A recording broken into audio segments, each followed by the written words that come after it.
used to think very little about level design. For me, it was more about the graphics looking good or the scenery wowing people with a nice sunset. It was about how fast could we get to that action and get that adrenaline pumping. Then I realized that in any video game, level design was the beating heart, the art, music, and the gameplay of each scene. It sets the stage for the player's journey, which determines how they will see and interact with the world.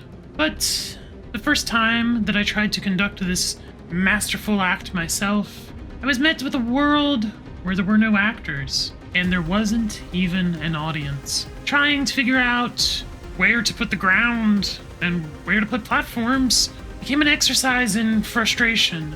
What obstacles should be included became a life or death scenario, but not for the player, for my own sanity instead.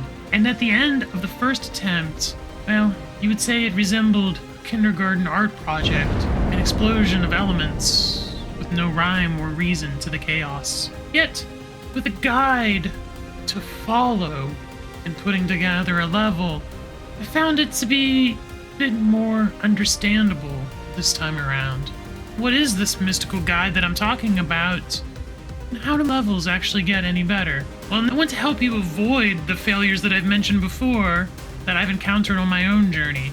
Because without this guide, my levels would still be really flat and boring. Or even worse, just might not exist at all. And the guide for level design that I'm talking about is simply the art of storytelling. Let me explain. Now hold your darn horses right there, level designers. You can't just dive headfirst into crafting your own dream world. It all starts with research. You know, that part we like to skip so you can get right into the action. But before you click off this video, you need to know how important this step really is. It is the secret sauce that transforms your level design from a chaotic mess into a masterpiece. It's the key that lets you open the door to peer into how other level designers before you did it. So before you brush it off as some sort of nonsense, let me ask you this. Would you build a house if you've never seen a house? No? I didn't think so. So, are you ready, partner, to unlock the secrets of research and watch your level design skills go from boring to gun-pistoling fun? Or whatever the kids say now these days. And well, you can start that research by thinking about the game that you're trying to make. Find a similar game to the one you're making, and in this case for me, it would be a Metroidvania. Next, think about the elements that make a Metroidvania great. Again, for me, when I think about this, I think about the world and the paths that all lead back together, somehow, giving me callbacks to something I've seen before. Next, consider the audience. What do they like about Metroidvanias? You can start with yourself. So for me, what I like most about Metroidvanias would probably be the satisfying combat, as well as what could be lurking around the next corner. Is it danger, or is it safety? Something to help relieve me for the next battle to come. Also, think about other games that do these things well. For me, the first game that comes to mind is Dark Souls. A place that sticks out in my mind specifically in Dark Souls is when you take the elevator back to the hub place known as Firelink Shrine. The first moment that happened during my first playthrough and burned itself into my memory. And while that's all good in practice and everything, but what does it actually mean? Well, in other games like Hollow Knight, I really enjoy learning when a place connects to a path. So, for instance, when I found out that the Blue Lake was the reason that it rained in the City of Tears, the callback felt very nice, and it helped immerse me in the world that I was currently exploring.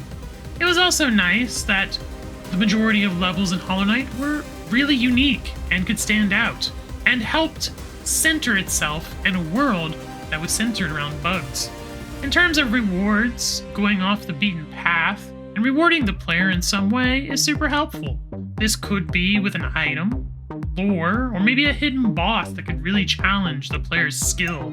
It could also be just another way to get back to the main path. No matter what way is chosen or what happens, the player gets to experience something cool, which encourages them to keep exploring more and more. The last thing you want to do is create a path that just leads to a dead end. Remember, we are talking about Metroidvanias here. The reason is because if the player goes off on a different path and it leads to a dead end, well, you're just not giving them a reason to explore the more the game goes on, and they feel slightly more disappointed each time.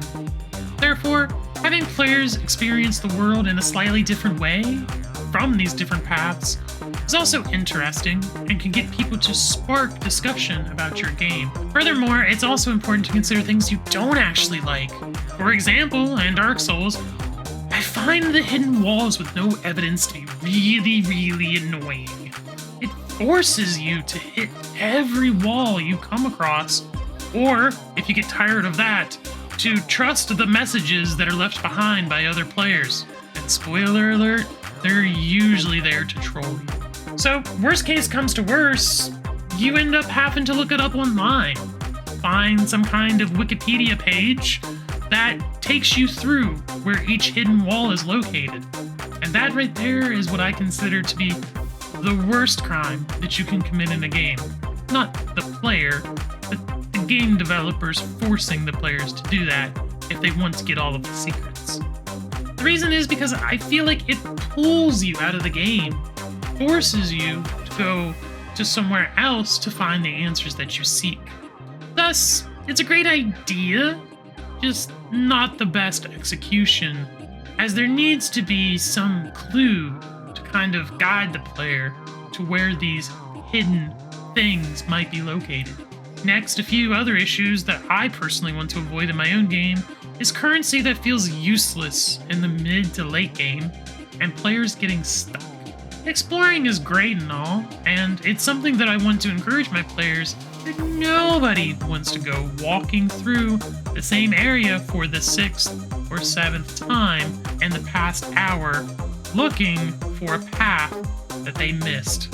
This means that when I'm laying out the levels in my game, I want to recreate those special experiences.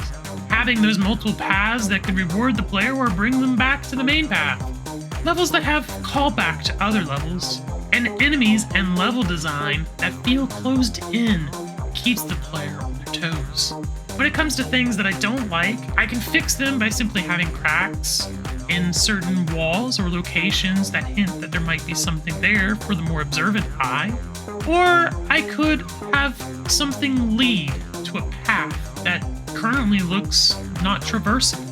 Another way is to have an NPC or an upgrade that allows the player to scout hidden walls that aren't marked with cracks.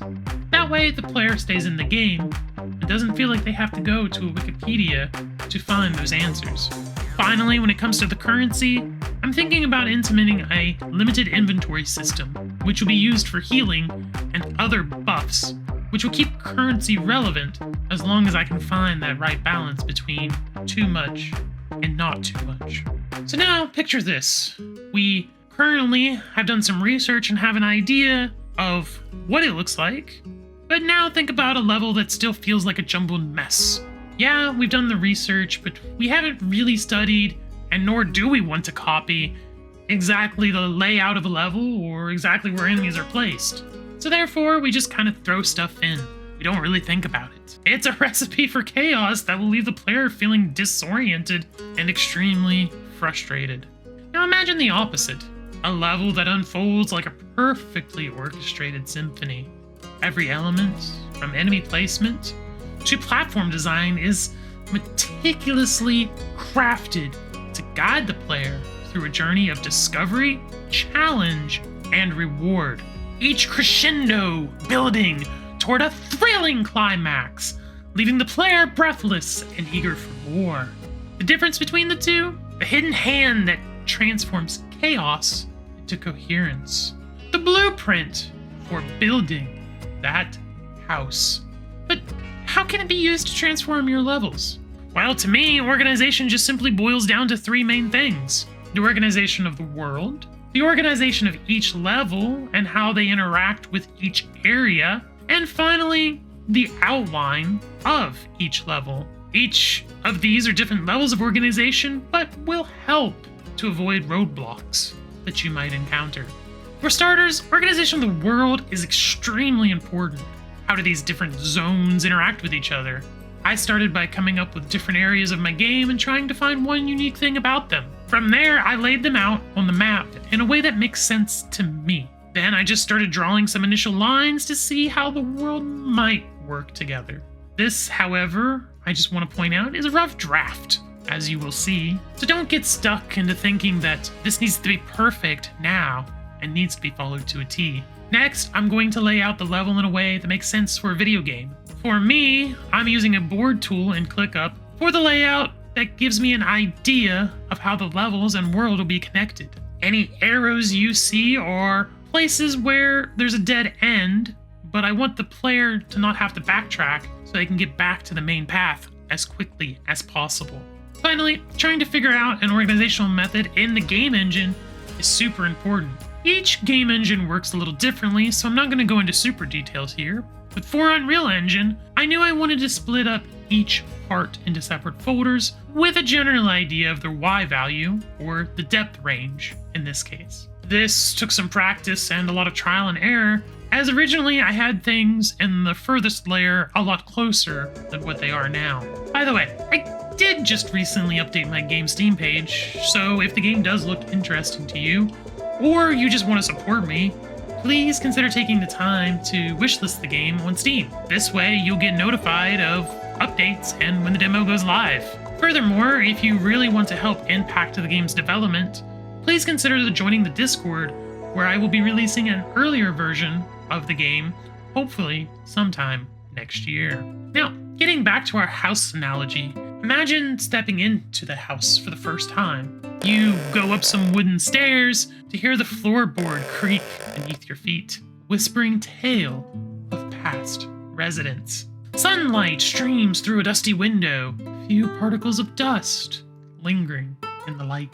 Every detail from the chipped paint on the banister that you're now holding paints a picture of those who lived within these walls before you.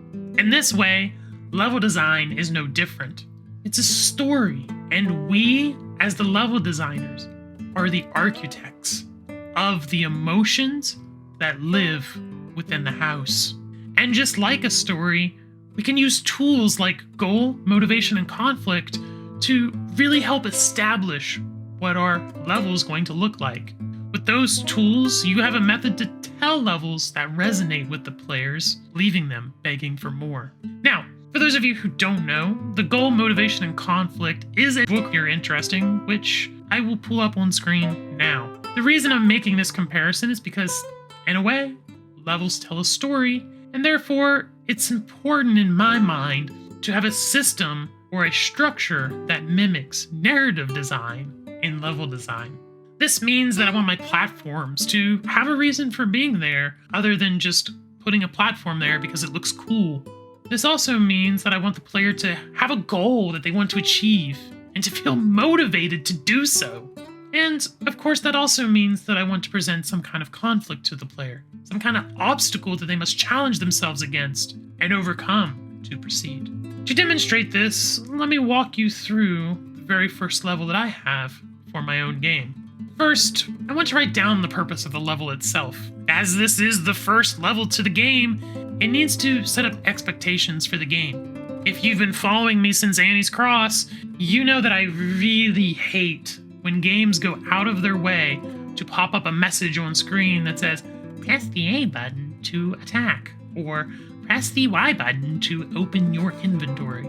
Instead, I want to give the players the rules of the game through more subtle hints and with them playing around, rather than directly telling them what they can and cannot do. This means that I need to give them hints such as whether an enemy is aggressive or passive based on the way they look, some guidance on which way the player should go or what is considered the main path by using lighting, signs, and other level design features.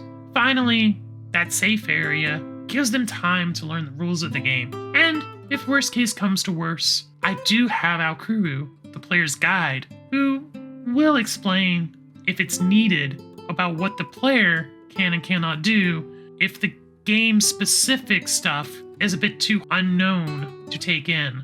One situation that I can see being an issue is the player coming up to this pass here. They may try and jump it, but then realize they can't quite jump high enough in order to make it to the top. However, I'm hoping, because there's a change in animation, and she's just not falling, but instead sliding against the stone wall, that the player might feel inspired to try and press the jump button again. Doing so would reward them with the fact that at the start of the game, they can already jump off walls. From there, they'll find a few enemies early on that will get them used to attacking, but not really pose much of a threat. They're slow, they're pretty big, and they just kind of stumble around, sometimes being idle, to take a moment to feed. Once they've gotten used to the movement, the jumping, and the attacking, then it's just about raising the stakes as the players continue forward, as well as hinting at things to come. One thing right off the bat here early on are these thorns that are in the level. Not only do they serve as kind of a mystery tool, hopefully players will say, what are these huge vines? Why are they so big? What does that mean for me? If they are saying any of those questions, and a few levels down, they'll have their answer. This is a great way of keeping people engaged, as it keeps them learning, keeps them asking questions, which means they keep invested in the game that they're currently playing. As for the whole goal, motivation, conflict for the player, well, that requires a very specific balance. A game that is too easy will just be a breeze to get through, and players again will not feel like they need to explore. Well, I'm getting through everything just fine. Don't need to go out of my way to get anything else. Furthermore, this means that with the right amount of conflict, the player will need to explore. That way they can keep getting stronger and face the challenges on the main path ahead. It's their relief or their aid to help them deal with an impossible task at this time. Of course, the mystery and the story hooks are great, but they are just a backbone to further help and encourage exploration. To conclude, good level design is like a silent narrator to your favorite book. It's the architect to the house that the player will experience. It helps guide the player from point to point as the story unfolds before them. If you're still here at the end, if you found anything in this video useful, please consider giving the video a like and subscribing for more videos where I discuss my game in relation to other game development topics such as this. Also, if you are interested in seeing how this game project has gone through several iterations already, and some of the experience that I talk about in this video, as well as the failures, then you might want to check out this video over here. Otherwise, if you were wondering what I would recommend when first starting out as an indie game developer, then perhaps this video will be more up to your speed. And until next time, stay awesome, keep creating, and remember to spark the imagination. Take care, and I'll see you next time. Goodbye!